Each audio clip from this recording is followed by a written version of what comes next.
The Force is old and full of shadows. The lightning comes first. It always comes first.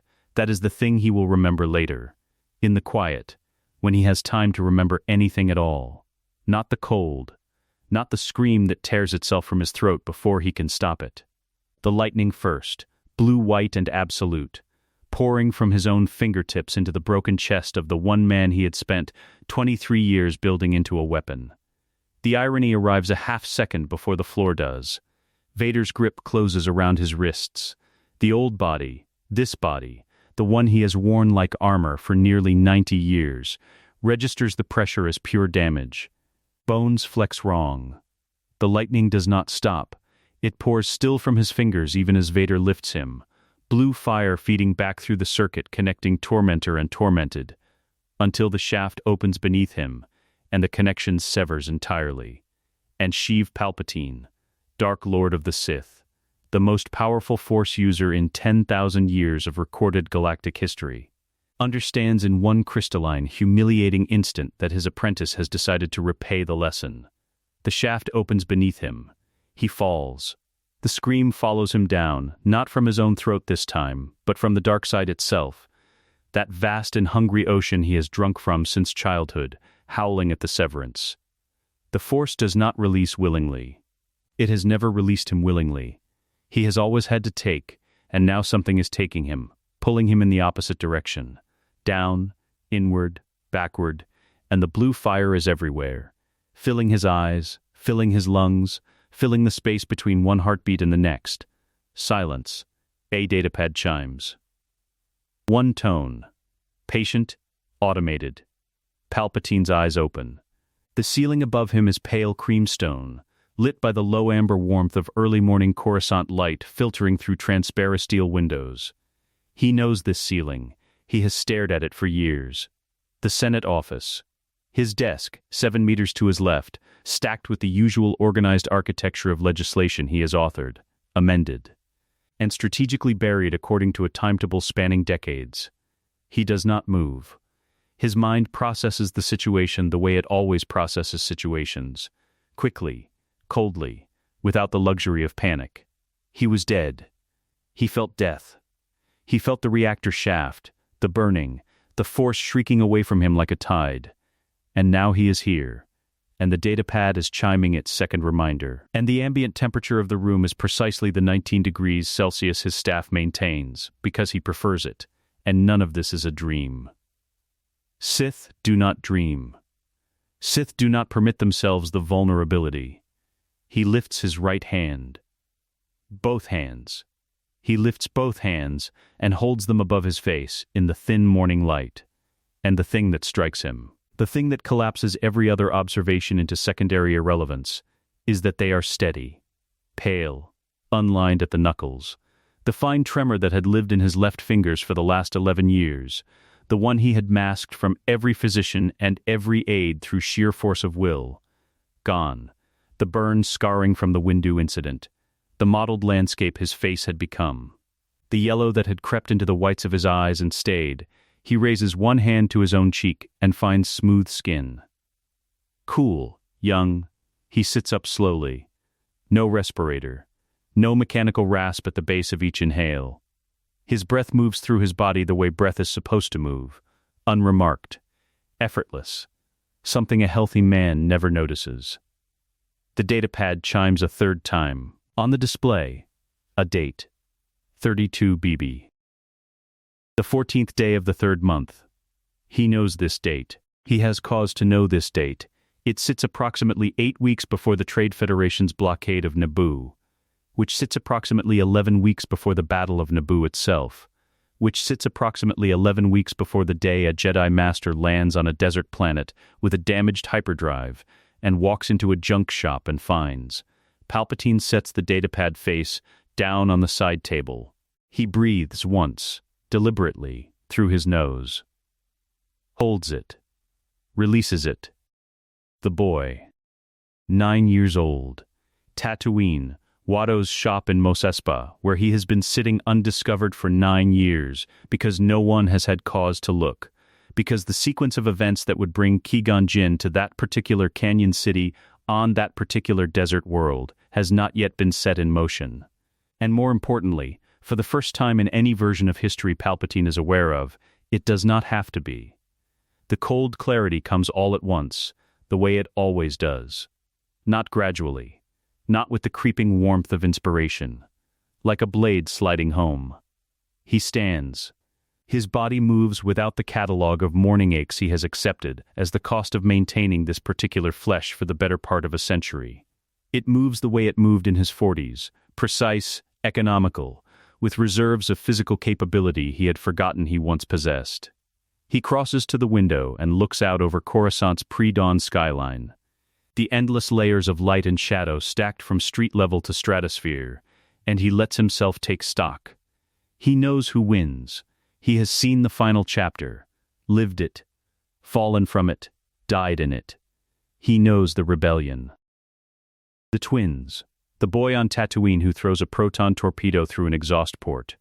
He knows every crack in the foundation of everything he built, because he has personally walked every one of them in the dark for 30 years, and they all lead back to a single point. Vader, not Vader as a weapon. The weapon was magnificent. He will not pretend otherwise. Vader as the man underneath the weapon. The grief. The attachment. The biological fact of children Palpatine had not accounted for with sufficient precision. The persistent, infuriating, ultimately fatal human kernel at the center of the machine. He had inherited Anakin Skywalker. Broken, grief shattered, half dead on a lava bank. Useful, certainly. Formidable, certainly. But Anakin Skywalker had already happened to someone else before Palpatine got him. Qui-Gon. Obi-Wan. The Order. 10 years of Jedi philosophy braided through every neural pathway the boy possessed, which meant 10 years of attachment, of brotherhood, of the specific and catastrophic capacity for love that had cost him everything. He had spent 23 years trying to burn that out of a man it had been grafted into at the cellular level. He had nearly succeeded. He had failed at the finish line. The mistake, he understands now with the calm certainty of a man who has already paid the price, was in the acquisition. He had taken what was already formed. He had sculpted from stone instead of clay. He will not make that error again. The boy is 9. The boy has already lost things. A life in slavery is not without its losses, its cruelties, its small and grinding desolations. But he has not yet lost the particular thing, the mother. He still has the mother. And as long as he has her, there is a version of Anakin Skywalker that can love, that can hope, that can be reached by anyone who finds him. Palpatine requires that version to not exist. He turns from the window. His mind is already moving through the logistics. The same mind that once built an empire from inside a democracy, now running 20 years ahead of itself, on a problem it has already solved, once in the wrong direction. Darth Maul. The Gunray Channel. The blockade and how a ship's trajectory can be changed by adjusting a single targeting directive in a standing order the Trade Federation has already received. Small surgeries. Precise incisions. The galaxy need not even flinch. He crosses to the comm panel beside his desk and pauses, one hand resting flat on the surface, not yet activating it. This moment, he decides, deserves 1 second of acknowledgement before it becomes history. He died on that floor. He felt the shaft. He felt the force tear away from him. And he is here. The smile that moves across his face is not the practiced smile of Chancellor Palpatine, that careful, grandfatherly warmth he has refined into an instrument of disarming precision. This is the smile that exists underneath, the one that has no use for audiences, the one that has only ever emerged in absolute solitude. It arrives once. It lasts perhaps 3 seconds. His hand activates the encrypted channel. He will not seduce a broken man this time. He will build one from the beginning, and he will build one correctly, and there will be no Obi-Wan Kenobi, no Padma Amidala, no children hidden on opposite ends of the galaxy to fulfill some ancient prophecy written by dead men who did not know him. Not this time, he says softly. To no one. His fingers begin to move across the comm panel, and the galaxy's fate changes on the exhale. The hologram flickers once before Newt Gunray's face resolves into its usual arrangement of anxious deference. Palpatine watches from behind the mask of Darth Sidious, voice modulator engaged, hood drawn, the familiar architecture of fear and obligation already doing its work before he speaks a single word. Gunray's wide-set eyes dart to the lower corner of the transmission field, the way they always do when he is calculating whether the conversation is going well. It is a tell Palpatine catalogued years ago and has never bothered to mention. Useful things should not be corrected. "The Queen's ship," Palpatine says, "when it runs the blockade." "Yes, my lord. Our fighters will pursue it." A pause, measured to the precise length that makes men fill silence with compliance. Not destroy it. The hyperdrive is to remain intact.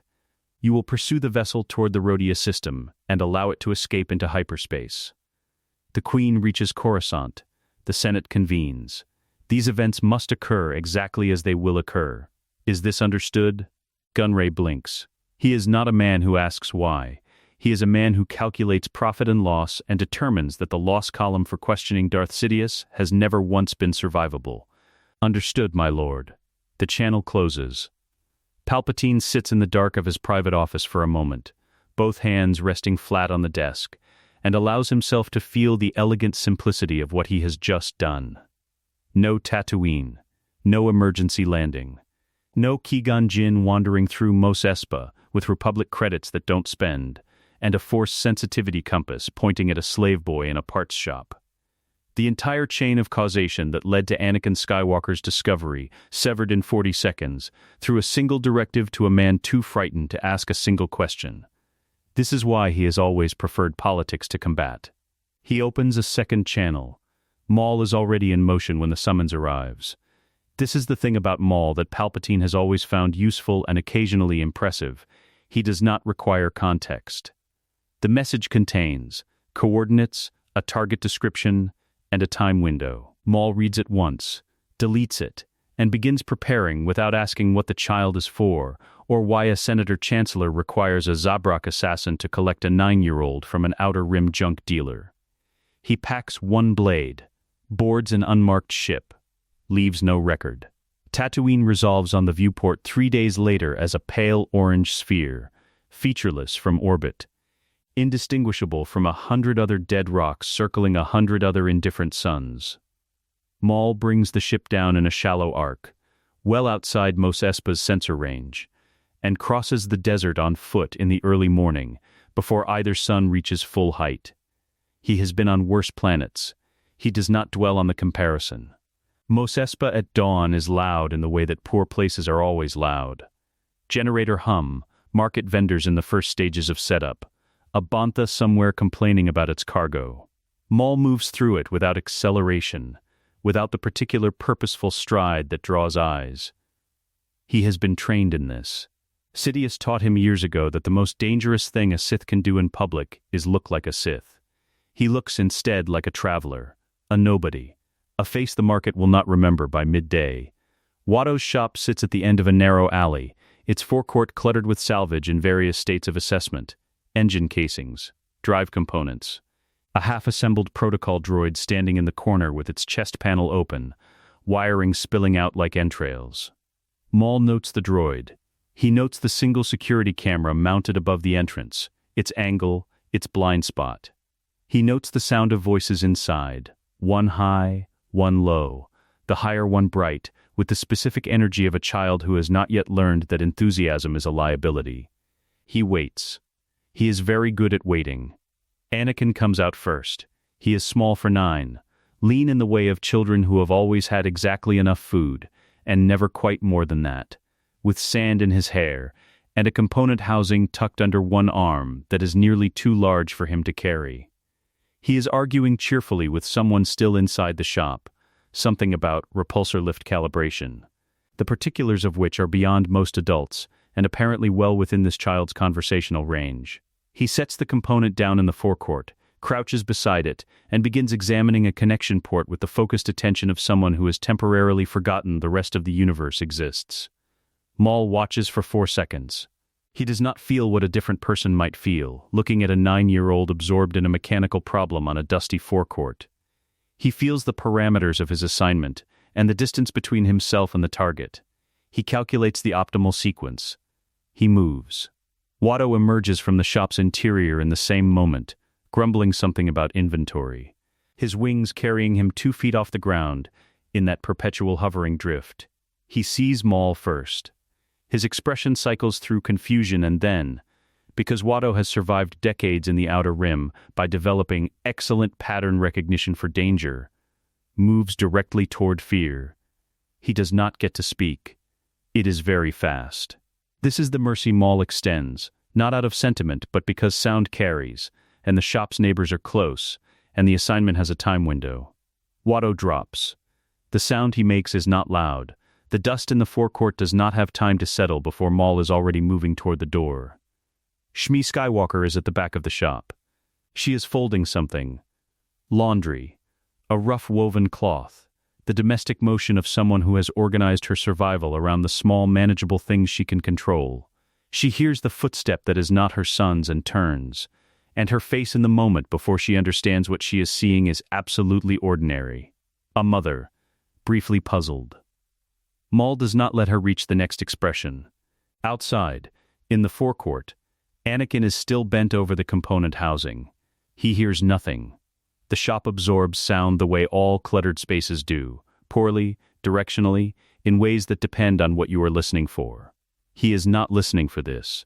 The shadow falls across him and he looks up, and his face does the thing that 9-year-old faces do when confronted with something the brain cannot yet categorize.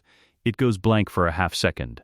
Suspended between responses, and in that half-second Maul's hand closes on the back of his collar and the stun baton connects at the base of his neck, and Anakin Skywalker makes one sound. It is not a word. It does not have time to become one. He goes still. Maul gathers the child across one arm. He is light, lighter than the component housing he was carrying, and walks back through the alley at the same pace he arrived. Not hurried. A nobody. A traveler with a sleeping child, which is a thing that exists in the galaxy and does not, on its own, constitute an alarm. The market is busier now. Maul moves through it. No one looks twice. The ship lifts before either sun clears the ridgeline. Maul sets the child in the rear hold, secures him, checks his vitals with the same detached efficiency he applies to equipment maintenance. Breathing steady. Pulse elevated, but normalizing. The stun was clean. There will be no damage. He settles into the pilot's seat and plots the jump to Coruscant. Below, through the viewport, Tatooine shrinks. Its color changes as the atmosphere thins, from the particular pale orange of its desert surface to a brighter, harsher white as the upper atmosphere catches both suns. Then it is a point of light. Then it is nothing. Maul does not look at it. In the hold behind him, Anakin Skywalker breathes in slow, unconscious cycles, dreaming whatever a 9-year-old dreams when his nervous system has been briefly interrupted by external force. His hands are open at his sides. His face, in the hold's dim utility lighting, is very young. On Tatooine, in a junk shop in Mos Espa, a component housing sits in the forecourt where he set it down. The connection port he was examining is still open. The wiring is still exposed. No one will come back to close it. Maul engages the hyperdrive. The stars stretch and vanish, and the last image of Anakin Skywalker's old life collapses into the white silence of the jump corridor. And somewhere in Coruscant's Senate District, a man with young hands and clear eyes closes his eyes and feels, through the distant tremor of the Force, the faint signal of acquisition. He exhales once. Then he begins to prepare the room. The works does not echo. This is the first thing Anakin notices when the blindfold comes off. Not the dark, not the cold, not the man sitting across from him in the single chair that furnishes this particular room. The silence. He has lived his whole life in spaces that echo, Watto's shop with its hard stone floor and metal shelving, the slave quarters with their shared walls and thin partitions through which you could hear everything your neighbors felt. Sound has always bounced back. Here it lands and stops, absorbed by the ancient industrial stone and the layers of dead machinery stacked in the corridors outside. And the absence is its own particular kind of pressure. He is 9 years old. He does not have language for this yet. He has the feeling. "You're afraid," the man says. His voice is mild.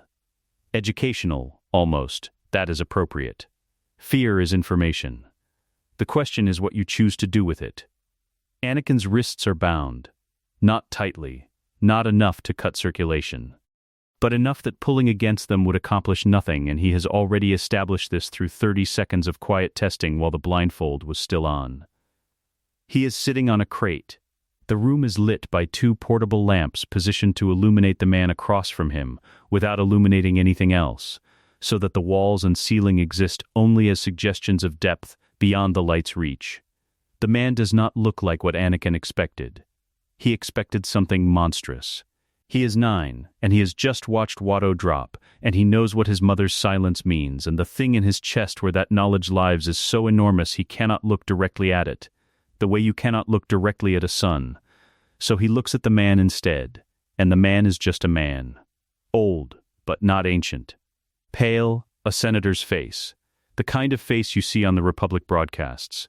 Measured and unalarming. This, he will understand much later, is the most frightening thing in the room. "My name," the man says, "is not important yet. What is important is that you understand your situation clearly, because I find that clarity is more useful than false comfort, and I intend to be useful to you." Anakin says nothing. His jaw is set. He has his mother's jaw. "You have a gift," Palpatine continues, without altering his tone in any direction. "You were born with it. The people who would have trained you, the Jedi, they would have taken that gift and built a fence around it, called the Fence Serenity. Taught you to be grateful for the enclosure." He pauses, folds his hands. "I have no interest in fences." Outside the room, somewhere in the layered industrial dark of the works, something drips. A slow, patient rhythm.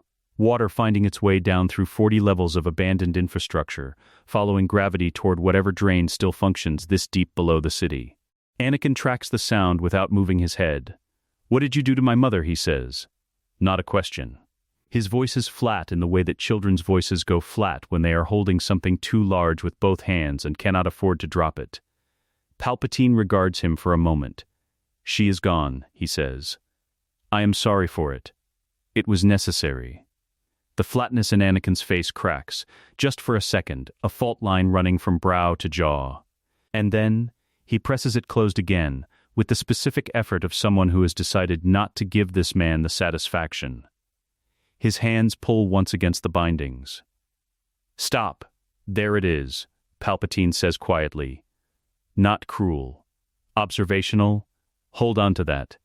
You'll need it. The days do not have names down here. The works has no windows, no natural light cycle, no ambient noise from the city above that hasn't been filtered through 40 meters of concrete and dead machinery into something unrecognizable." Palpatine gives Anakin a chrono on the 3rd day, not as a kindness, but as a tool. Time is a resource.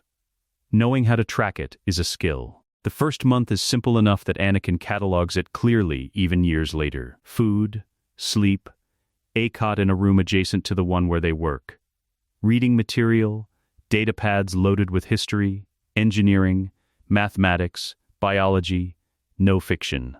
Fiction implies sympathy for characters whose choices you cannot control, and sympathy for the uncontrollable is a habit Palpatine is not interested in cultivating. "Read the Ruusan Reformations," Palpatine tells him, setting a data pad on the cot without ceremony.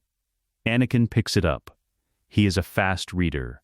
He has taught himself to be, because the parts catalogs Watto kept were not organized for anyone's convenience, and cross-referencing them quickly was the difference between finding a component in 20 minutes and spending the afternoon in the wrong section. "Why?" Anakin says. "Because understanding how power is given up tells you more about power than understanding how it's taken." Palpatine moves toward the door. "Ask me questions when you finish." Anakin stares at the door after it closes. Then he reads. The Force instruction begins at the 6-week mark. Not meditation. Palpatine has no interest in teaching him to sit still and listen to silence. He begins with objects, a handful of metal washers on a table between them. No preamble, no philosophical scaffolding. Move one, Palpatine says. Anakin moves all of them. They scatter off the table's edge and hit the floor in a loose spray, and Anakin looks at his own outstretched hand, with an expression caught between surprise and something raw. Something that has no name yet. Again, Palpatine says. He is already collecting the washers from the floor. This is the methodology, not explanation, not theory, but repetition until the action becomes indistinguishable from instinct. Palpatine understands something the Jedi never permitted themselves to understand, which is that a child Anakin's age does not learn through comprehension. He learns through the body. Through doing until the doing stops feeling like doing and starts feeling like being. He does not tell Anakin what the Force is. He shows him what it does. 3 months in, Anakin levitates the crate he sleeps on while he is still sitting on it. He does it by accident, in the dark, waking from a dream he cannot remember, and the crash when it drops brings Palpatine's guard to the door in seconds. Palpatine waves them off without looking at them, and stands in the doorway studying the boy sitting in the wreckage of the cot frame, with dust in his hair and his hands still open. "I didn't mean to," Anakin says. "No," Palpatine agrees. "You never do." That's the problem we're solving. The anger is the curriculum. Palpatine does not name it as such for a long time. He is patient in ways that his public life has never required him to be, because his public life has always moved on political timescales, and what he is doing here moves on a human one. He watches Anakin's grief about his mother, that vast, suppressed, constantly managed grief, with the focused attention of an engineer studying a power source. It is enormous. Unprocessed grief in a Force-sensitive child of this magnitude is not a psychological problem. It is a resource with no current application.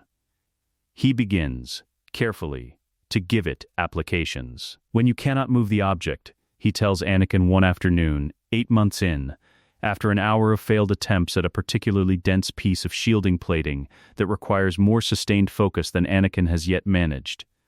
"What do you feel?" Anakin's jaw tightens. Frustrated. Go further. A long pause. Angry. At what? At. He stops. His hands close at his sides.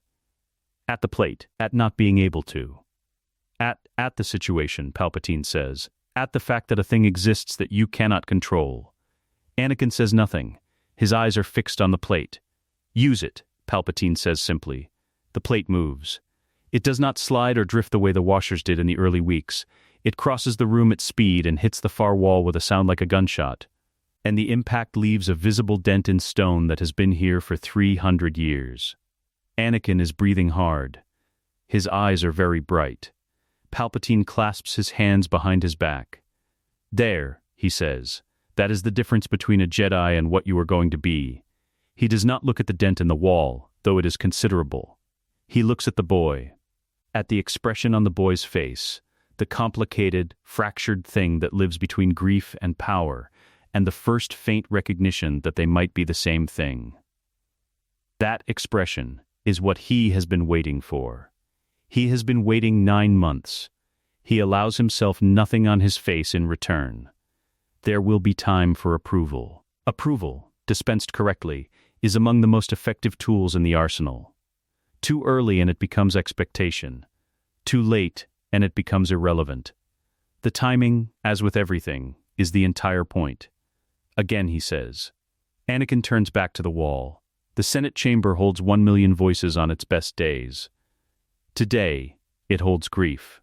Palpatine stands at the center of the speaking platform as it extends from Naboo's pod, suspended above the vast circular drop of the chamber floor, and he lets the grief land on him the way a conductor lets the first note of a symphony land, with his whole body, visibly, so that the 10,000 delegates watching from their pods can see a man carrying weight. The holographic projectors render him in blue-white at 60 meters, a ghost of himself, magnified and solemn above the chamber's golden interior. He has practiced this. He has practiced this for longer than most of the assembled senators have been alive. I was not prepared, he says, and his voice breaks on the second word. Controlled.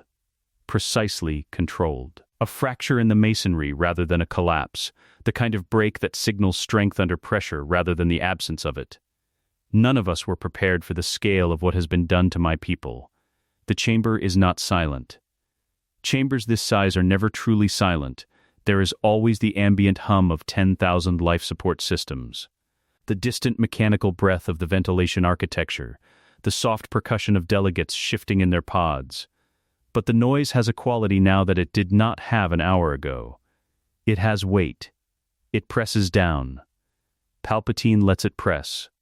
He does not say what he is thinking, that Naboo did not have the luxury of Anakin Skywalker, that the Battle of Naboo ended in this timeline without a child pilot threading a starfighter through a droid control ship's reactor room, that the Gungans held the field as long as they could, and then they did not hold it, and that the casualties were real and numerous, and politically catastrophic for the Supreme Chancellor who failed to prevent them. He says none of this. He lets the chamber's own grief say it for him, rippling through the delegations like wind across water. Valorum is already finished. The man doesn't know it yet, but Palpatine can read the chamber the way a musician reads a score. He knows which measure he is in. Queen Amidala's formal statement has already been entered into the Senate record, her testimony as the elected ruler of Naboo, delivered at Palpatine's private, urging through channels that left no trace, authorizing her senator to act in Naboo's name before the full chamber. She is present in the gallery. She has spent 2 days watching her people's deaths processed into procedural language by an institution that moves at its own pace regardless of what burns while it deliberates. And what is left in her face is not anger. It is the specific exhaustion of someone who has tried every other option. She gives Palpatine a single, small nod from the gallery. He returns it with a grief-fractured smile, the smile of a senator who did not want this, who would have chosen any other path, who has been left with only one. I call for a vote of no confidence, he says in Chancellor Valorum's leadership. The chamber erupts. Qui-Gon Jinn is alive. This is the variable Palpatine has been managing since before the blockade, and it remains the most delicate one. In the other history, Maul killed Qui-Gon on Naboo, and the ripple of that death shaped Obi-Wan Kenobi into the man who trained Anakin Skywalker, which shaped every subsequent decade. Here Maul was otherwise occupied on Tatooine, and the third-act confrontation that should have happened in Theed's power generator complex never materialized, and Qui-Gon Jinn returned to Coruscant with Obi-Wan and the Queen and his life intact. A living Qui-Gon is not a problem. Precisely. It is a variable requiring management. Palpatine schedules the condolence meeting for the morning after the Senate vote.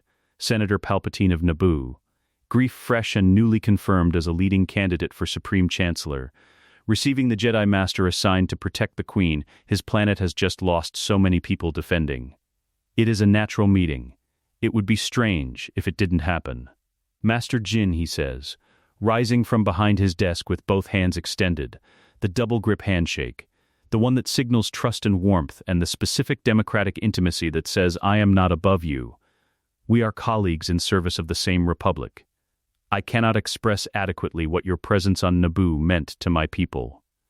Qui-Gon takes his hands.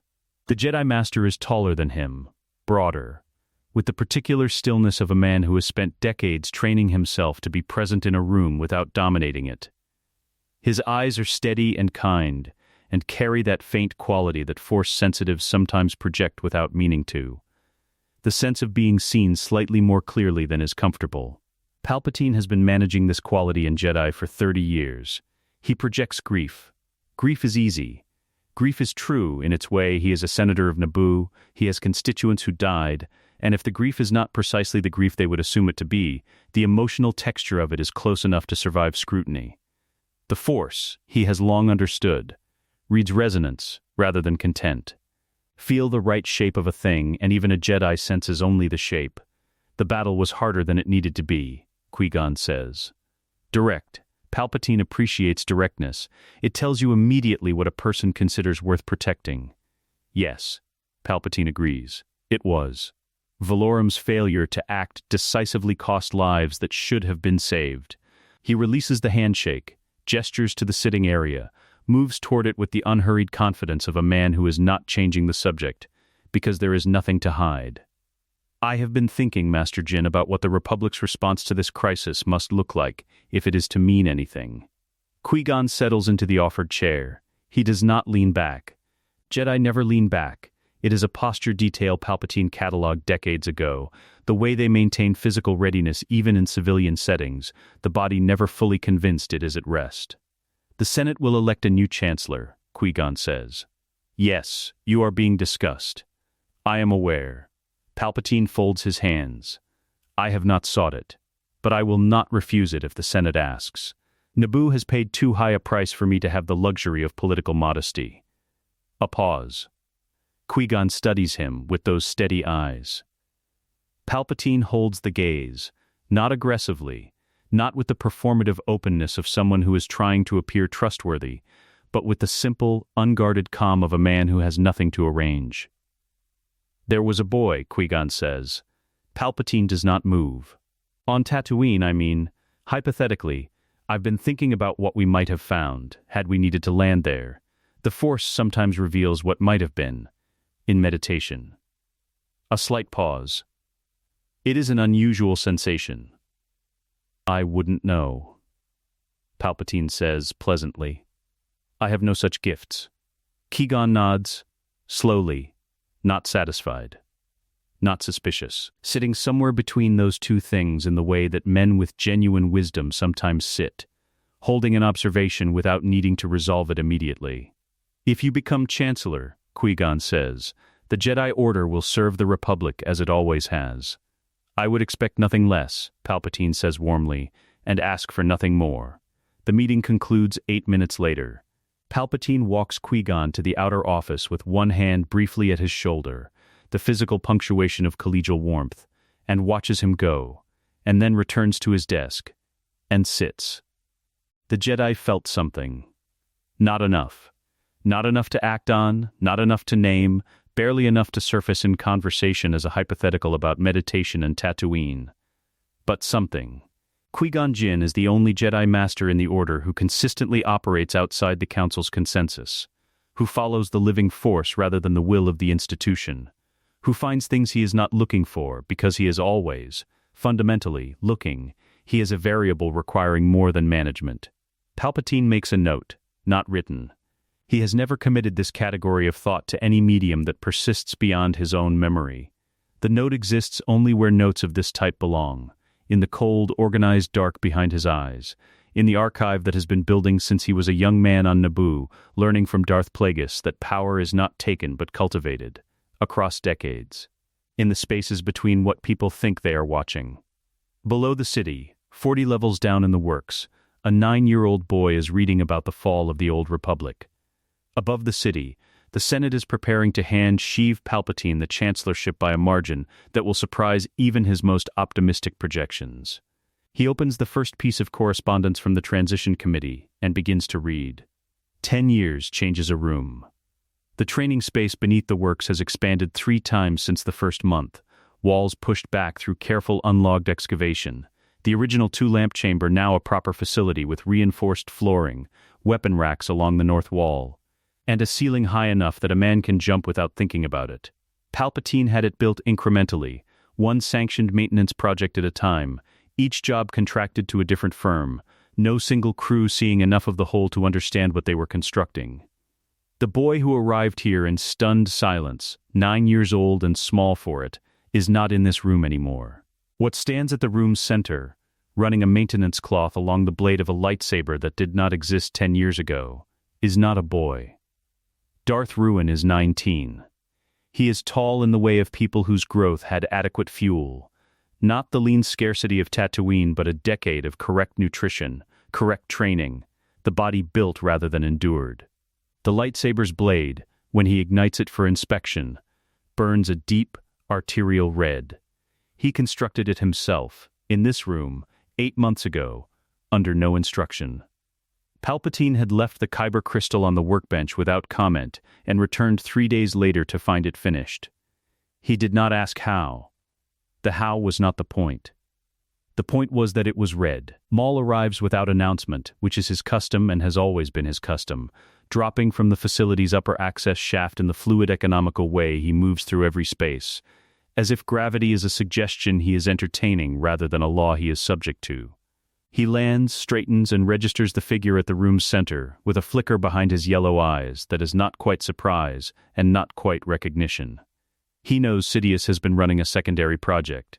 He has known for years in the way that a weapon knows it is one of several in the arsenal, not through information, but through absence.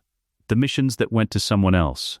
The periods of Sidious's attention that pointed elsewhere without explanation. He was not told what the project was. He understands now. Lord Maul, Ruin says without looking up from the blade. Maul's eyes move to Palpatine, who stands at the room's edge near the door. Palpatine's expression is the one it always is in rooms like this. Attentive, contained. The expression of a man watching something he has arranged and finding the arrangement satisfactory. My lord, Maul says. I thought it was time, Palpatine says pleasantly, that you two were formally introduced. What follows is not a sparring match. A sparring match has parameters, agreed boundaries, a learning objective. The implicit understanding that both participants intend to be standing at the end of it. What Palpatine has convened is something with a different structure, though it takes Maul approximately 40 seconds into the opening exchange to understand this, which is 40 seconds longer than it should have taken, and speaks to his one persistent limitation. He has always been better at executing plans than reading them. Ruin fights, without ceremony. This is the first thing Maul registers, not the power, which is considerable and would be notable on its own, but the absolute absence of performance. Maul was trained to fight with a certain ferocity, a forward aggression that Sidious cultivated as both tactic and signature. Ruin has no signature. His opening sequence is 4 movements, each the most efficient path between his position and the intended consequence, with nothing added for emphasis or intimidation. He does not growl. He does not posture. He does not give Maul the half-second of telegraphed intent that even the most disciplined fighters cannot fully suppress. He simply acts, and the action is already completed before the intent is visible. Maul parries the first strike and the second, and uses the momentum of the third to create distance, which is the correct response, and buys him time to recalibrate. He is not a man who panics. He has fought Jedi Masters. He has fought in situations where death was the probable outcome and performed correctly regardless. He recalibrates. He attacks. Ruin moves sideways rather than back, a lateral displacement that should create an opening in his guard and does not, because the movement is already incorporating the guard adjustment, the body and the defense and the offense running as a single continuous process with no seams between them. Maul's blade finds nothing. His momentum carries him through the space where an opponent should be. Ruin's elbow connects with the back of his skull on the way past. Maul hits the reinforced floor and rolls, is upright in under a second, which is as fast as a human body can execute that sequence, and finds the red blade 6 inches from his throat. He is still. Behind his eyes, something completes its calculation and arrives at a conclusion. He looks past the blade to the face behind it, young, unmarked, with eyes that are not angry, not triumphant, not anything that a face in this position is supposed to be. They are simply waiting, the way a door waits, the way a decided thing waits for the moment of its execution. Maul does not look at Palpatine. He finds he does not need to. I raised you, Maul says. His voice is level. He was trained for this too, the specific composure of a man who will not beg, who understands what is happening and will not insult the moment by pretending otherwise.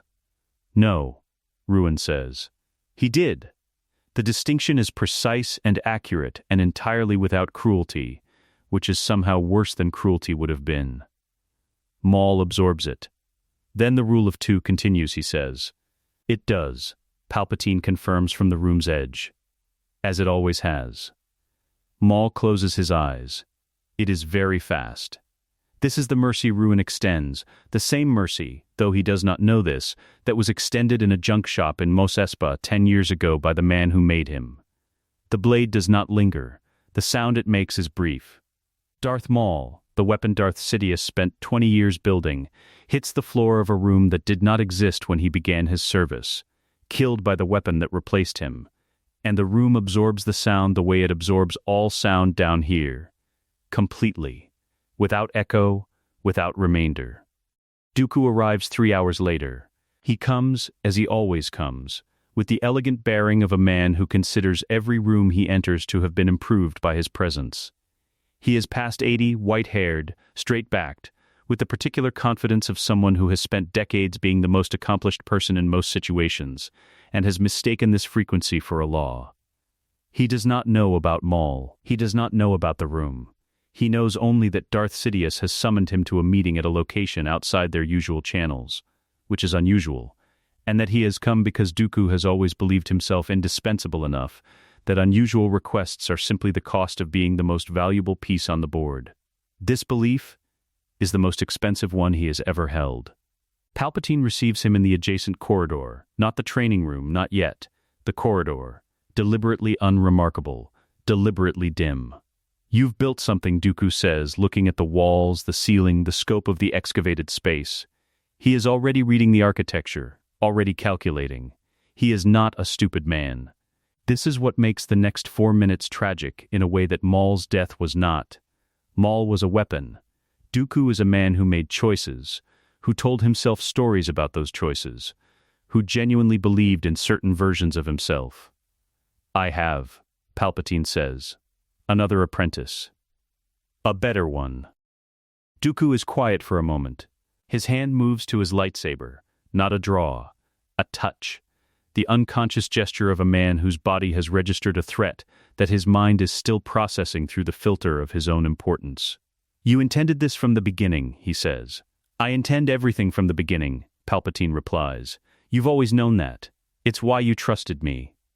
The door to the training room opens. Ruin stands in it, red blade already lit, and Dooku looks at him the way a man looks at a mirror held at the wrong angle. Recognition without reference, the sense of something familiar in an impossible configuration. A Sith. Young, trained to a level that is visible even in stillness, the way a blade's quality is visible before it moves. "Ah," Dooku says softly. It is not resignation. It is not fear. It is the sound of a very intelligent man completing a calculation he should have run years ago, and finding, at the bottom of it, that he has been a chapter in someone else's story all along. He draws his blade and attacks with everything he has, because Dooku has always understood that the only response to a closed trap is to attempt the lock, and he is, even now, even here. Extraordinary. It is not enough. The corridor afterward is very quiet. Palpatine steps over the Count's outstretched hand, the hand that reached, at the end, for a weapon no longer there, and enters the training room where his apprentice stands, both blades extinguished, waiting. "Well?" Palpatine says. Ruin says nothing. This, too, is correct. The war begins on a Tuesday. This is not how history will record it. History will record it as the Battle of Geonosis, the dramatic rescue of a Jedi strike team, the debut of the Grand Army of the Republic, the moment the galaxy chose sides and the Clone Wars began. History is written by the people who control the archives, and Palpatine has controlled the archives for 6 years. The Tuesday is the detail he keeps for himself. He is in his private office when the first battle reports arrive, not the Chancellor's official receiving room with its curved desk and ceremonial windows overlooking the Senate district, but the smaller room behind it, the one his staff has learned not to enter without specific invitation. He reads the initial casualty figures with his morning tea, in the particular gray light of Coruscant's pre-dawn hour, and makes 3 annotations in the margin of the tactical summary before forwarding it to the War Committee with a note expressing grave concern. The concern is genuine. He is genuinely concerned that the first engagement has not been sufficiently catastrophic. The clone army that answers Geonosis's call has been waiting for this moment for a decade, its commission placed through channels Palpatine arranged long before Dooku outlived his usefulness, the Kaminoan contract locked in through intermediaries who carried the pieces separately and never saw the whole, the behavioral architecture embedded at decanting, and never examined by anyone with clearance, sufficient to understand what they were examining. Dooku had handled the separatist coordination, the public-facing persona of Tyrannus that gave the Confederacy its figurehead and its plausible shape. That role was always designed to be temporary. It has been shed, and the army it helped call into existence belongs now, as it was always intended to belong, entirely to the Chancellor's office. He needs the Jedi to bleed. The Jedi bleed. This is the central arithmetic of the next 3 years, and it is not difficult arithmetic. Without Anakin Skywalker, without the prodigy general who in another history would have turned the tide at Christophsis, at Ryloth, at 100 engagements where raw force ability compensated for what military experience he lacked. The Order is fighting with a cavalry minus its best horse. The Jedi are skilled. They are brave. They are also approximately 10,000 individuals being asked to command an army of millions across a galaxy of 1 million inhabited worlds, and the math has never, in any honest accounting, been in their favor. Palpatine has simply removed the variable that kept making the math lie. Master Plo Koon dies over Cato Neimoidia in the campaign's 7th month. Not in the way Palpatine eventually arranged in the other history. Not by Clone Trooper, not by Order 66, but by a separatist ambush that his own tactical committee had the intelligence to prevent and chose, at Palpatine's quiet instruction to a single aide who will never be able to prove the instruction was given, not to act on in time. The report reaches the Jedi Council on a Wednesday morning. Palpatine attends the memorial in the temple's main hall, standing in the 3rd row behind the senior senators, his face arranged in the correct configuration of solemn respect. He can feel the grief in the room, not through the Force, which he keeps carefully contained in public spaces, but through the simple human mechanism of observation. The Jedi do not weep. They have been trained not to. But grief has a texture that training cannot fully erase, a particular quality of stillness that is different from the stillness of meditation, and the room is full of it. He finds it useful. A grieving institution makes poor decisions. Master Ki-Adi-Mundi is lost 6 weeks later on Megiddo, a frontal engagement that should not have been frontal, commanding a battalion that was undersupplied because a logistics chain Palpatine had quietly restructured 3 months prior routed the resupply through a relay station that developed, at a convenient moment, a fuel processing failure. The Senate debates resourcing. The Senate always debates resourcing. Palpatine lets the debate run 4 days before intervening with a compromise proposal that gives the military slightly more than the Jedi asked for, while removing 2 senior Jedi from their command positions in favor of clone generals who report, through a chain Palpatine has spent years building, to the Chancellor's office. In the interest of unified command structure, he tells the War Committee, his voice carrying the particular weight of a man making a painful but necessary decision. The Jedi are warriors and diplomats. Military logistics is a specialized expertise. We serve them best by letting them focus on what they do best. The committee votes in favor 11-3. The Jedi Council senses something wrong. This is not a surprise. The Jedi Council has been sensing something wrong for years. It is, he has come to believe, their permanent condition. A low-grade awareness of imbalance that they carry the way some people carry chronic pain. Present always. Specific never. Mace Windu raises it in the Chancellor's office during a quarterly briefing. His dark eyes steady and unreadable in the way of a man who has decided to put a thing directly on the table. The losses have a pattern, Windu says. Palpatine meets his eyes. War has patterns, Master Windu. That is what distinguishes it from random violence. These patterns favor attrition of specific commanders. A pause. The ones most capable of independent judgment.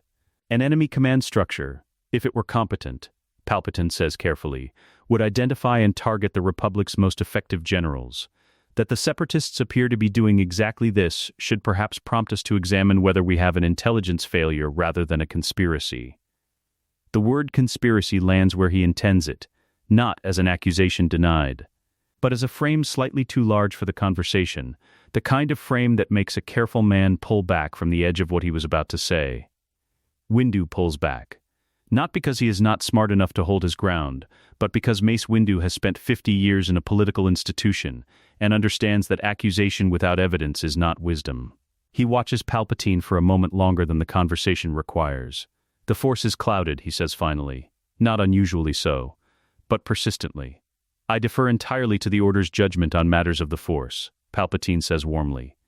"In the meantime, the War Committee has a proposal for the Outer Rim sieges I'd value your input on." Windu moves to the holotable. Palpatine pours tea. In the third year of the war, the masked figure appears. The HoloNet footage is 11 seconds long. It is shot from a security camera in a corridor of the Jedi cruiser Endurance, which suffers a catastrophic internal failure over Vancor and is later attributed to separatist sabotage. In the 11 seconds of footage, a hooded figure in black armor moves through the corridor at a pace that is not hurried and arrives at a sealed blast door. The blast door is 2 inches of reinforced durasteel, rated to withstand direct turbolaser fire. The figure raises one hand.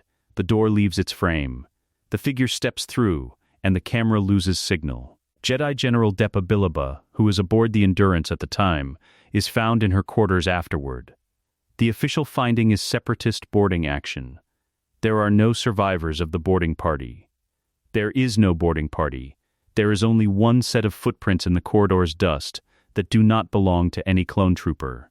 And the analysis of the blast door's frame shows a force application inconsistent with any known mechanical or explosive methodology.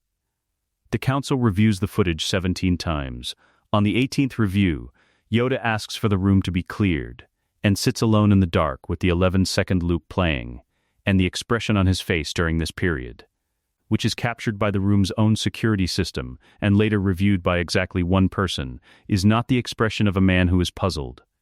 It is the expression of a man who has begun to understand the shape of something and would very much prefer to be wrong. In the 4th year, the poles shift. Palpatine does not commission the poles. He does not need to. He has spent 2 decades building a media architecture that responds to public sentiment the way a sail responds to wind. Not creating the wind, simply being positioned to catch it. The Republic's population has been watching Jedi generals lose battles for 4 years. They have been watching body counts accumulate in systems whose names they can barely pronounce. They have been told, through 100 different channels in 100 different registers, that the Jedi's antiquated command structure and philosophical constraints are costing the Republic its sons and daughters. They believe it now. Belief, Palpatine has always found, is more durable than evidence. Evidence can be countered. Evidence requires another piece of evidence, then another, then a chain, then a methodology, then an institution to validate the methodology. Belief requires only repetition and an audience that already suspects the conclusion. He watches a HoloNet commentary program in his private office one evening, a commentator he has never met, and will never need to meet, saying the exact words he would have chosen, in the exact order he would have chosen them, about Jedi military failures, and the need for stronger centralized command. He turns it off after 3 minutes. He does not need to watch the whole thing. He wrote it years ago. The emergency powers proposal is already drafted, has been drafted for 18 months, sitting in a secure partition of his personal files, waiting for precisely this moment. The moment when the Senate will not need to be persuaded so much as offered the relief of a decision they have already made in their private hearts. He schedules the address for the following morning. The war, as designed, has run exactly long enough. The chips were always the elegant part. Palpatine thinks this sometimes in the quiet hours, turning the design over in his mind the way a craftsman turns a finished piece in good light, not admiring it exactly, but acknowledging the quality of the work. The inhibitor chips were Sifo Dyas's idea, technically, in the sense that Sifo Dyas was the instrument through which the idea was introduced into the Kaminoan Commission. The architecture behind the idea was older, and its author was not someone history would ever connect to a clone army's behavioral programming. 10 million soldiers, each one carrying, at the base of his skull, a small piece of hardware that costs less than a standard field ration and has been there since decanting. 10 million soldiers who do not know they are carrying it, who have built friendships and loyalties and identities across 4 years of war around commanding officers who trust them completely. The trust is the point. The trust is what makes it work. An army that hates its officers shoots them in the back during a firefight, and someone notices. An army that loves its officers and then receives a signal. That army does the job cleanly, with no warning, in every theater simultaneously, and by the time anyone understands what has happened there is no one left with the authority to respond. He picks up his tea. He sets it down. He opens the command partition. The preparation takes 11 days. 11 days of logistics invisible to anyone without access to 3 separate command systems that have never been connected on any organizational chart because Palpatine built them through different chains over different years for exactly this reason. The clone deployment maps are already updated. He has been making small adjustments to field positions for 6 weeks, the kind of micro-corrections to supply lines and engagement rotations that a wartime chancellor makes constantly, and that no one scrutinizes individually, because each one is defensible on its own terms. The result, at the end of 6 weeks of incremental adjustment, is that every significant Jedi general in the field is positioned with a full complement of their own troops, and no nearby Republic forces that are not those troops. The Jedi are each, without knowing it, standing in the center of the weapon aimed at them. On the 9th day, Palpatine meets with Admiral Tarkin. Tarkin is 32. Angular. With the specific ambition of a man who has correctly identified that the Republic's military structure is about to change and has positioned himself accordingly. He does not know about Order 66. He knows that the Chancellor has reorganized command authority over the past 2 years in ways that have expanded the role of conventional military leadership relative to Jedi oversight. And he has made himself useful in that process. And he is smart enough to understand that making himself useful to Sheev Palpatine is not the same as being trusted by Sheev Palpatine, but is the closest available approximation. The Outer Rim sieges, Palpatine says, spreading a holographic map across the desk between them. Walk me through the current Jedi deployment. Tarkin walks him through it. He is thorough and precise, and does not editorialize, which Palpatine appreciates. He makes 2 small suggestions about General Krell's position over Umbara that Tarkin absorbs without reaction, which means Tarkin has already thought of them or considers them obviously correct. Either interpretation is useful. I want the 501st recalled from Umbara, Palpatine says, and repositioned to Coruscant. Rotating rest period. Their performance has been exemplary, and I intend to say so publicly. The Umbara campaign is unresolved. Chancellor, it will resolve itself. Palpatine says pleasantly. Wars do. Tarkin makes the notation. On the 10th day, Palpatine goes to the works. He does not go often anymore. The facility has its own management structure, its own rhythms. And Ruin does not require supervision in the way that a younger, rawer version of himself required it. But there are conversations that should not happen anywhere else, in any room that has not been built from the ground up for privacy, and this is one of them. Ruin is at the weapon rack when he arrives, running a diagnostic on the lightsaber with the focused attention he brings to all maintenance tasks, the same attention he brought, at 9, to a component housing in a dusty forecourt. This has not changed in 10 years. The capacity for absorption has only deepened. Tomorrow night, Palpatine says. Ruin looks up. The temple first, then the Senate address. The sequence matters. The temple must be secured before I speak, because the speech requires that the threat it references is already neutralized. The younglings, Ruin says. The word sits in the room without inflection. Not a question, not a protest. A variable being named for acknowledgement. The temple must be neutralized completely, Palpatine says. A threat that is 90% eliminated is not eliminated. You understand this. A pause. Not hesitation. Palpatine has spent a decade learning the difference between Ruin's pauses and hesitation, and they are not the same thing. This pause is processing. Categorization. The filing of an instruction under the correct operational heading. I understand, Ruin says. This is the thing that the other history could never have produced. In the other history, this conversation happened, a version of it, with a different young man in a different room, and the young man said yes and went to the temple and did what was required and came back changed in ways that required management for the next 23 years. The grief. The self-revulsion processed as rage. The fracture at the center of the machine that never fully sealed. Palpatine looks at his apprentice and feels the absence of that fracture the way you feel a room without furniture, cleanly, spaciously, without anything to move around. There is nothing to manage here, There is only the instrument, and the task, and the morning on which the task begins. There is one additional matter, Palpatine says.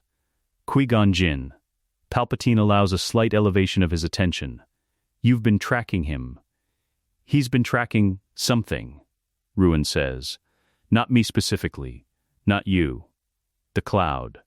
He goes to the temple archives at irregular intervals and pulls records that individually mean nothing and together describe the shape of an absence. He hasn't named it yet. He will. Yes, Palpatine agrees. He will. He should be first. He will be first, Palpatine says. He will be in the temple when it begins, which means the question answers itself. Ruin nods. Returns to the lightsaber diagnostic. Palpatine watches him for a moment. The hands move over the blade housing with the same precise, unhurried economy that defines everything he does. No wasted motion. No performance of competence. Just competence running at its natural register without anything else attached to it. The hands. He has watched these hands for 10 years. He watched them at 9, open on the sides of a stunned child in a ship's hold. He watched them at 12, sending metal across a room with enough force to dent 300-year-old stone. At 15, constructing a lightsaber from components he sourced himself without being told to. At 19, extinguishing Darth Maul with 4 movements and no discernible emotional expenditure. No burn scars. No tremors. No phantom ache from a mechanical arm replacing the one that a Sith Lord took on Geonosis in a history that no longer exists. These hands have never lost anything. This is the design. The order goes out at the 11th hour of the 11th day, Coruscant Standard Time, in a compressed encrypted burst through a command frequency that has existed in the Clone Army's communication architecture since Kamino and has never once been used. It is 17 characters long. On 1,000 worlds, at the base of 1,000 skulls, 10 million small pieces of hardware receive the signal and execute their function. And what happens next happens the way all precisely engineered things happen. Not with drama, not with warning, but with the flat businesslike efficiency of a mechanism doing exactly what it was built to do. A general looks up from a map table. A commander raises a weapon. The thing that follows is not a battle. Battles have 2 sides. What follows is a single side, expressing a single, unambiguous directive across every theater simultaneously. And in the first 6 minutes it is already over in 17 systems. And in the first hour the number is in the hundreds. And by the time Coruscant's dawn cycle begins, the war has changed its nature entirely, without anyone outside the command chain, yet understanding how. Palpatine sits in his office in the dark. He does not listen to the reports as they come in. The reports are confirmation of a thing he already knows has worked. And confirmation of what you already know is not information, it is just sound. He sits in the quiet and thinks about love. In the other history, the only danger was love. A young man's love for a woman's life used as leverage. A Jedi kneeling on an office floor because the calculus of grief had been carefully tilted until the only exit pointed in one direction. It was elegant, in its way. But elegant is another word for fragile when the element at the center of the design is a human heart. There is no love in this design. There is no heart at the center of this machine. The galaxy exhales into silence, and the silence is absolute, and Palpatine closes his eyes in it, like a man closing his eyes in a room that has finally, after a very long time, been arranged exactly as he intended. Yoda feels it happen. Not sequentially, not one death, then another, then another. The way you might hear individual instruments drop out of an orchestra, all at once. The entire section, simultaneously, in a single catastrophic silence where 10,000 voices were a moment before. He is in the Eastern Campaign Theater aboard the Vigilance when it arrives, sitting in the small meditation alcove off the ship's bridge that the crew has learned to treat as untouchable during his morning hours.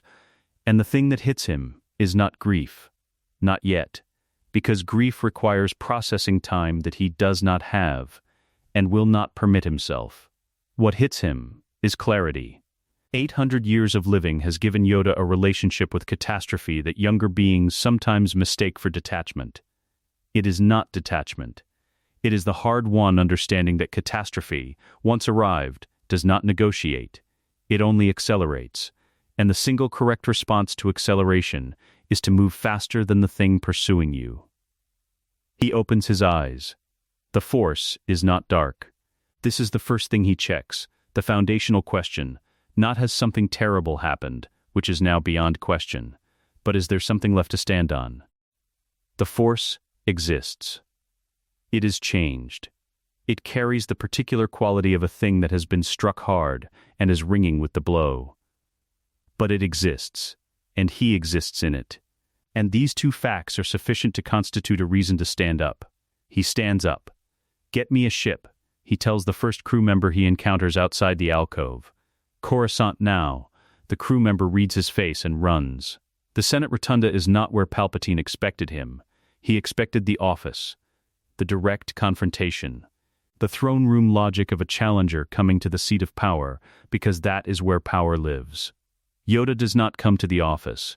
He comes to the Rotunda because the Rotunda is the Republic, or was the Republic, or is the thing the Republic was supposed to be, before someone built a parasite inside it for 30 years and waited for the host to weaken. And Yoda stands in the center of its vast circular floor, with the speaking platform retracted above him and the empty delegation pods rising in their 1,000 tiers, and his eyes find Palpatine on the upper observation level before Palpatine has finished processing that he is here. 800 years. The eyes carry all of it. Palpatine looks down at him and feels, for the first time in longer than he will admit, a genuine, unperformed calibration of threat. Yoda is small. Yoda is 900 years old and has just survived a catastrophe that killed every significant member of his order simultaneously. Yoda is standing in the center of an empty room that smells of a republic that no longer exists. Alone. With a lightsaber he has not drawn yet. Palpatine looks at him anyway and recalibrates. "I wondered," Palpatine calls down, his voice carrying easily through the Rotunda's acoustic architecture, "whether you would come here or run." Run? A pause. The particular pause of a being for whom the concept requires genuine consideration. To where? Run? The Jedi are gone. The Republic is gone. Yoda's head tilts. Only this remains. You and what you have made. Yes, Palpatine says. Then here is where I stand. The temple at night is not silent. This is something most people do not know. The Jedi Temple at night is full of sound, the specific sound of a living institution that never fully sleeps. Younglings in the dormitory wings turning in their beds. Padawans in the upper meditation halls breathing in slow, disciplined cycles. The archives on Sublevel 3 running an automated indexing process that has been running every night for 400 years. The soft mechanical rhythm of it absorbed so completely into the temple's ambient texture that the Jedi who work there have stopped hearing it entirely. The 501st hears it. They move through the outer courtyard in formation, and the sound of the temple reaches them over the walls, that low, inhabited hum of a place full of sleeping people, and not one of them hesitates. This is the chip's secondary function, the one that does not appear in any technical specification because it is not a function of the hardware. It is a function of what the hardware removes. The hesitation lives in a specific neural pathway, in the place where professional loyalty intersects with personal attachment, and the chip has addressed that intersection with the same precision that a surgeon addresses a tumor. What remains is the training. The training says move, and they move. Ruin walks ahead of them. Not with them, ahead, 30 meters, alone in the shadow of the main gate's arch. He is not masked tonight. Palpatine considered this and decided against concealment. There is no intelligence value in anonymity here. No surviving witness pool that will carry descriptions back to anyone with the authority to act on them. The face will not matter. Nothing about tonight will matter in the way that mattering requires an audience. He looks up at the gate. The temple is the oldest structure on Coruscant that has remained in continuous use. Its stone remembers things that the city built around it has long forgotten. He has trained in a room 40 levels underground for a decade and learned to read the specific quality of old enclosed spaces. The way they hold temperature differently, the way sound moves differently through stone that has been inhabited for centuries rather than decades. He places one hand flat on the gate. Then he opens it, and the 501st flows through behind him, and the temple's night sounds continue for approximately 40 more seconds before they begin to change. The younglings are in the East Dormitory. He knows this from the temple's own maintenance schedules, which are filed with the Republic's building authority and accessible to anyone with a chancellor's clearance and a reason to be reviewing temple facility documents. He does not go to the East Dormitory first. He goes to the council chamber, because the council chamber is the nerve center, and the nerve center is where any coherent response would organize itself, and a coherent response is the only threat worth addressing immediately. The chamber is empty. The 12 seats form their circle in the dark, catching the ambient light of Coruscant's endless nighttime glow through the high windows. He walks through it without stopping, his footsteps the only sound. And something about the silence here is different from the silence in the rest of the temple. The council chamber has the particular quiet of a room where important things have been decided, and the weight of those decisions has settled into the architecture over centuries and become its own kind of presence. He is not moved by it. He notes it the way he notes the temperature, the sight lines, the exits, and he moves on. Qui-Gon Jinn finds him in the archive corridor on sublevel 3. This is not according to any schedule or any plan. Qui-Gon is here because Qui-Gon is always here when something is wrong, because the living force has been pulling at him for 11 days with a specificity that has finally resolved into a direction, and the direction is down. He stepped off a transport from Coruscant's outer ring 2 hours ago, coming in early from a diplomatic assignment on Alderaan that he cut short without filing the correct authorization. Because Qui-Gon Jinn has been filing incorrect authorizations since his Padawan years, and has never particularly reformed. He rounds the corner of the archive corridor and stops. Ruin is standing at the far end, red blade in hand. The corridor's automated indexing lights render him in thin blue-white, and behind him, through the archive's open doors, the indexing process runs its 400-year rhythm. Unaware, Qui-Gon's saber is in his hand without conscious decision. Green blade, the same green blade he has carried for 32 years, the crystal chosen in the caves of Ilum when he was a teenager who believed, with the particular confidence of talented young people, that he understood what he was choosing and why. He looks at the figure at the end of the corridor. He has been looking for this. He has been pulling at the shape of this absence for months, following the thread through archive records and casualty reports, and an 11-second piece of security footage he has watched 80 times. And here at the end of the thread is not the answer he was constructing, but something he was not constructing at all. "You're young," Qui-Gon says. This is not what he planned to say. It is what arrives. Ruin says nothing. His blade doesn't move. "How long?" Qui-Gon says. Still nothing. "He's had you since the beginning." Not a question. The pieces have been falling for 30 seconds. And Qui-Gon Jinn has always been faster at this than people expect from a man who appears to move through the world so unhurriedly. Since before the war. Since before. He stops. His eyes change. Tatooine, the word lands in the corridor and stays there. Ruin's posture does not alter. His blade does not move. His face does not move. But something in the space between them changes in a way that has no visual component, a shift in quality, like pressure before rain. "There was a boy on Tatooine," Qui-Gon says, and his voice has dropped to something almost private, something that is not meant for a battle and is not pretending to be. "I would have found him. I know. I would have found him." A pause. "I would have trained him." "I know," Ruin says. It is the first thing he has said. His voice is even, measured, with no particular affect. He speaks the way he fights, without performance, without anything attached that doesn't serve the immediate function. "Then you know what was taken," Qui-Gon says. "I know what was given," Ruin says. Qui-Gon looks at him for a long moment. In another conversation, in another corridor, this is the moment where something opens, where the right words find the fracture in a young man's certainty, and the light gets in. Qui-Gon has done this before. He is very good at it. He has a quality that has nothing to do with force ability or combat skill, a quality that his own master tried to train out of him without success, which is that he genuinely believes people can be reached. He reaches now. Not with words. With the Force, a deliberate, careful extension of presence, the technique he uses with frightened children and wounded creatures, and people who have gone somewhere very dark and need to feel that the path back exists. Ruin's face changes. Fractionally, 1 degree. Then it closes. "Don't," he says. Qui-Gon attacks. He is magnificent. This is the truth, and it is the only eulogy available.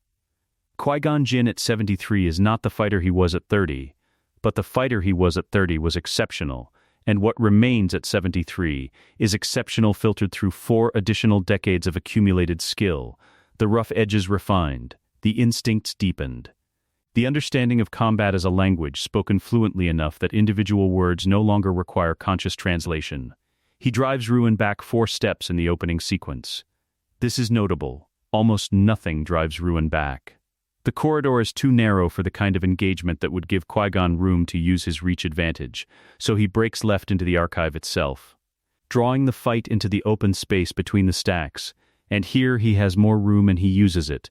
Wide, sweeping attacks that are not wild, but rather the opposite of wild. Each one calculated to force Ruin into a defensive posture that costs more energy to maintain than the attack costs to execute. It works for 40 seconds. Ruin makes an adjustment. The adjustment is not visible as a decision. It is visible only in retrospect, when the exchange that follows has already resolved, a shift in the angle of his approach that changes the geometry of the engagement in ways that Qui-Gon's body responds to correctly, but his positioning cannot fully accommodate. Because the adjustment has been designed for this specific fighter in this specific space, and there are no teachers left who could have told Qui-Gon that this is coming. There are no teachers of this. It has not existed before. The green blade goes dark. Qui-Gon does not fall dramatically. He goes down the way people go down when the body simply stops. Forward. 1 knee, then the other. Then still. His hand stays on his saber. The archive's indexing process runs its 400-year rhythm around him, unaware. The lights do not dim. The temperature does not change. Ruin stands over him, blade extinguished, and looks at the face of the man who would have found him. He looks for 3 seconds.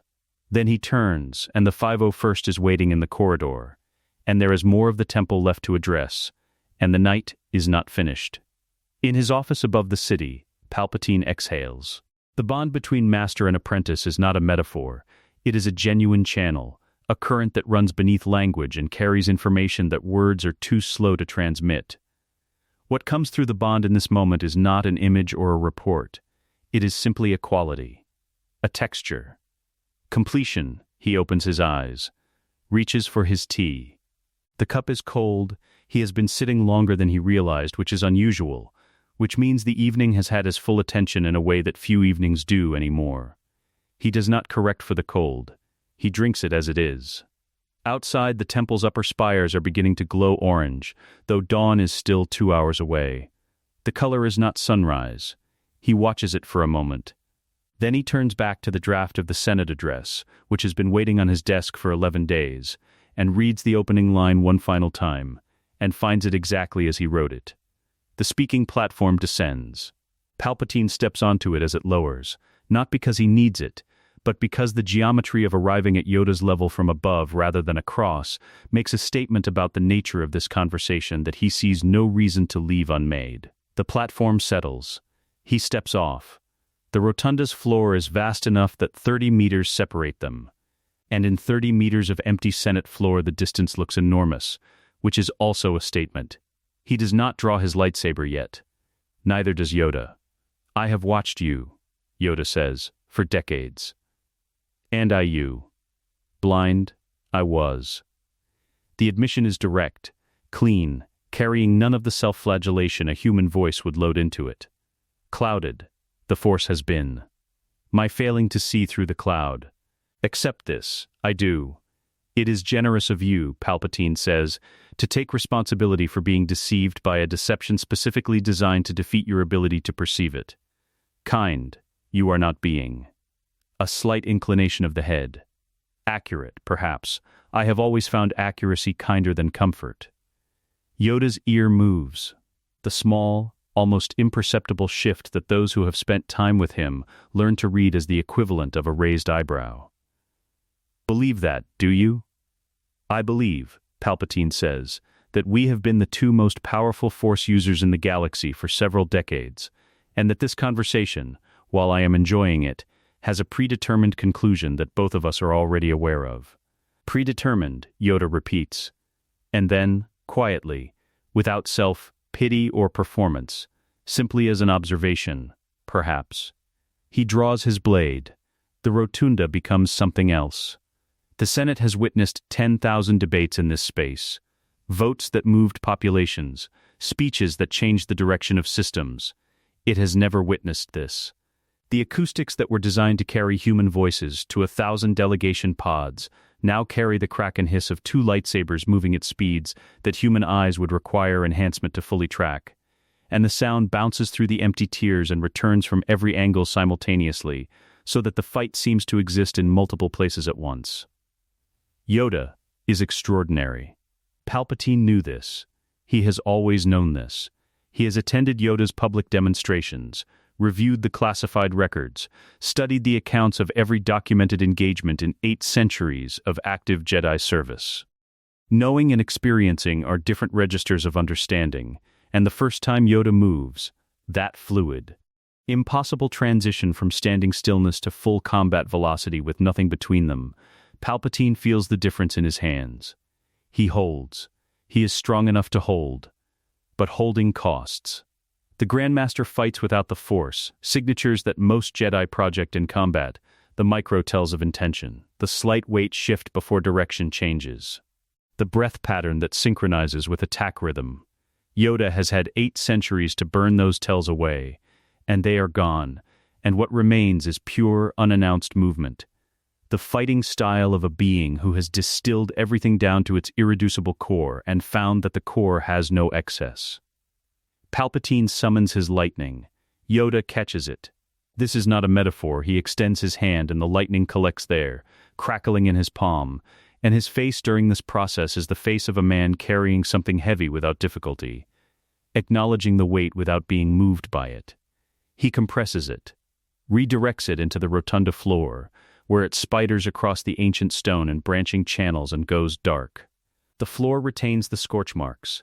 This is the shape of the fight for 3 minutes. Palpatine's power, enormous and deep and drawing on reserves built across decades, against Yoda's skill, which is a different category of thing entirely. Power is the capacity to exert force. Skill is the understanding of where force becomes unnecessary. Yoda keeps finding the places where force becomes unnecessary, and Palpatine keeps being required to exert it anyway, and the asymmetry is not in Yoda's favor in terms of raw output, but is entirely in his favor in terms of cost. Palpatine is spending more than he is receiving. He adjusts. The adjustment is not a fighting technique. It is an awareness that this will not be won through direct confrontation, that Yoda in direct confrontation is a problem without a clean solution, and that problems without clean solutions are addressed obliquely. He begins moving, not retreating, moving, drawing the fight across the rotunda floor, using the space, using the distance when it opens, making Yoda cover ground that Yoda does not need to cover, but must cover to maintain the engagement. 800 years is not nothing. 800 years is 800 years. He feels the moment it begins to tell, not in a visible failure, not in a dropped guard or a mistimed movement, but in the half-breath between exchanges that was not there in the first minute, and is there now. Barely. The way you feel the first degree of a tide turning before any visual evidence confirms it. He summons the apprentice through the bond. One pulse. Directional, Kame, ruin enters from the upper tier. He drops to the rotunda floor from 40 feet without using the stairs, lands without sound, and crosses the floor toward the center at a pace that is not hurried. And Yoda turns to track him without losing orientation on Palpatine, because Yoda does not lose orientation on things, and for a moment the three of them occupy the vast empty space of the Senate Rotunda in a configuration that has no precedent in any record Palpatine has ever reviewed. Yoda looks at ruin. His expression does not change. It deepens. The boy from Tatooine, he says. Ruin stops walking. The words land differently than anything else in the last 10 minutes has landed. Not a strike, not a technique, but a name. A category. A version of himself that exists only as an absence. A road not traveled. A person he was not permitted to become. Yoda is the only living being in the galaxy who could name it. Because Yoda is the only one who would have known the boy from Tatooine before he was anything else, who would have seen what was there before the other history made its choices. There is no fracture. There is no crack in the foundation.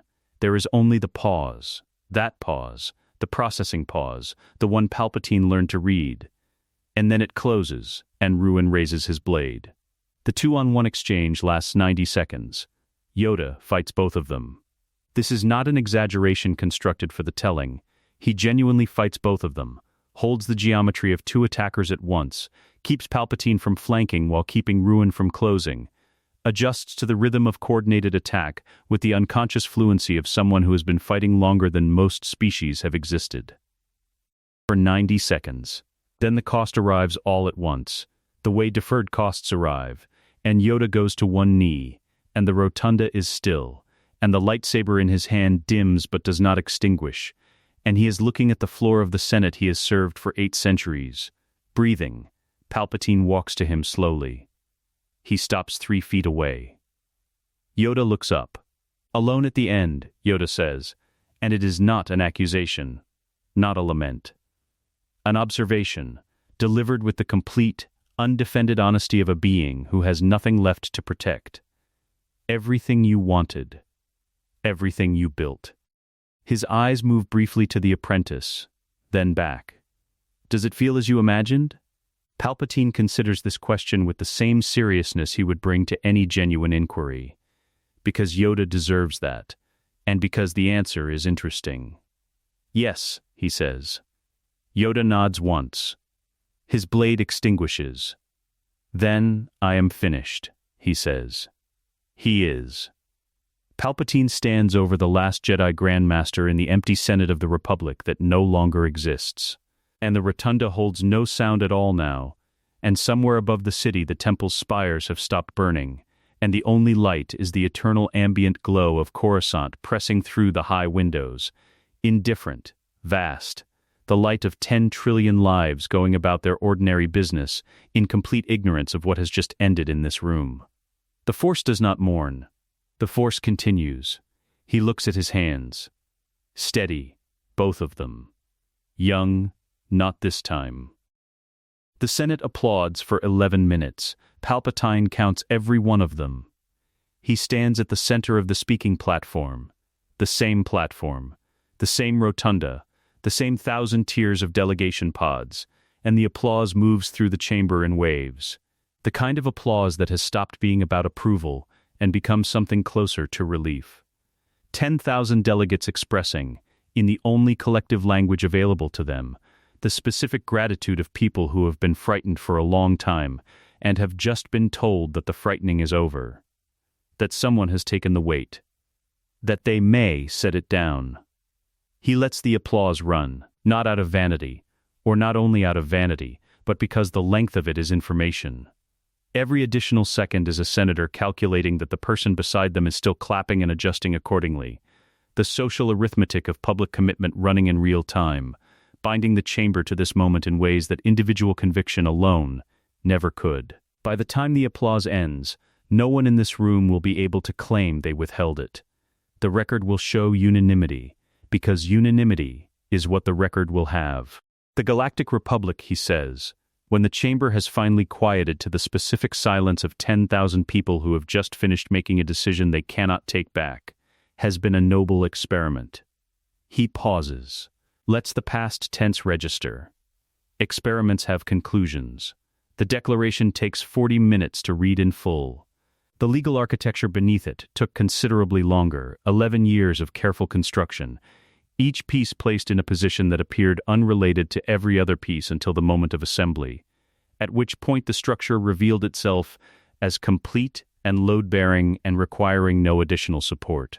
The Senate's own precedents authorize it. The emergency powers legislation that 37 senators spent 3 sessions arguing about in good faith gave the Chancellor's office the authority that the Chancellor's office is now exercising. The votes were cast in good faith by people who believed they were managing a crisis. They were. The crisis was simply not the one they thought it was. Palpatine reads the declaration at the measured pace he uses for significant public moments. Not slow enough to seem labored, not fast enough to seem eager. The pace of a man who understands the weight of what he is saying, and has chosen to honor that weight by giving each word its full duration. He has rehearsed this. He has rehearsed every major speech of his career. In private, alone, in front of no audience, with the same rigorous preparation he brings to all things that matter. When he reaches the passage that formally dissolves the Senate's legislative authority in favor of direct imperial governance, 3 delegates stand and leave. He notes which pods they came from. He continues reading. The chamber applauds again at the end. Longer this time. The first year of the Empire is the administrative year. This is the part that is never dramatic, never the subject of stories, but is in fact the most important part. The year in which the new structure either proves that it can bear weight, or reveals the hidden flaws in its engineering. Palpatine spends it the way he has spent every significant year of his adult life. In rooms. Talking to people, reading documents, moving resources from positions where they are performing one function to positions where they will perform a better one. The Moffs are appointed. The regional governors receive their portfolios. The military command structure, which has been effectively under his control since the 3rd year of the war, is formalized with new titles and cleaner chains of authority that make explicit what was previously implicit. Tarkin receives Oversector Outer, which is a significant responsibility, and a significant distance from Coruscant, which is an arrangement that suits Palpatine on both counts. The former senators receive offices. Not authority, offices. The distinction is maintained through the specific imperial practice of consulting widely and deciding unilaterally, which keeps the institutional knowledge of the Old Republic accessible without permitting its institutional resistance to reconstitute. It is efficient work. He is good at it. On the 200th day of the Empire, he reviews a progress summary that spans 40 datapads and covers every sector, and finds 3 items requiring intervention and 47 proceeding exactly as projected, and the ratio pleases him in the uncomplicated way that good engineering always pleases him, not with excitement, but with the deep settled satisfaction of a structure performing as designed. Ruin does not have an office. He has a presence in the military command structure as the Emperor's personal enforcer, the figure that regional commanders invoke when they describe the consequence of failure to their subordinates. He appears when Palpatine sends him and departs when the matter is resolved, and between appearances he occupies the levels beneath the Imperial Palace that were the works and are now something with no official designation, because the Emperor's personal space does not require one. Palpatine visits on the 300th day, not for a mission briefing, not for a training assessment, those ended years ago, superseded by a level of competence that has nothing left to be assessed. He visits because he is aware, with the careful awareness of a man who has made one catastrophic error and studied it with forensic precision, that the instrument requires periodic direct attention. And that periodic direct attention is a different activity from oversight. He finds ruin in the lower levels, not training. Sitting, this is unusual enough to note, not alarming, unusual. The chamber he has chosen is one of the older sections, original works infrastructure, with the dripping pipe that has been dripping since Anakin Skywalker's first night in this place and has never been repaired, because Palpatine saw no reason to repair it. The drip is still running its slow, patient rhythm. Ruin is listening to it. You could have that fixed, Palpatine observes. I know, Ruin says. Palpatine takes the chair across from him, the original chair, still here, still in its position. He has never moved it. Some things earn their position through duration. Is there something you require? A pause. The processing kind.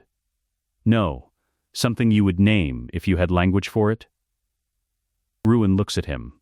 The eyes are the same eyes they have always been, dark, direct, with the quality of a room that has been completely emptied and cleaned and will not accumulate clutter again.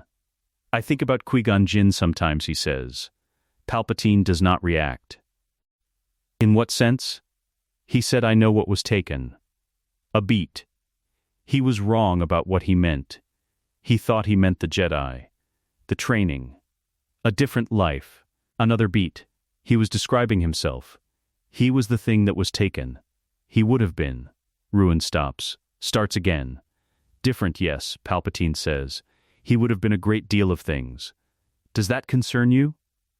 That, you think about it? That, I tell you, I think about it. Palpatine considers this for a moment. The question beneath the question, the thing Ruin is actually asking. Which is whether this admission constitutes a liability, whether naming it is the same as being controlled by it. He has spent 10 years learning the architecture of this mind, and he knows the difference between fracture and awareness, between the thing that will fail under load, and the thing that simply knows its own weight. No, he says. It does not concern me. Ruin nods, returns his attention to the middle distance. The drip continues. 5 years after the declaration, the galaxy is quiet. Not the quiet of contentment. Palpatine has never confused those two things. Has never been naive enough to believe that imposed order and felt peace occupy the same category.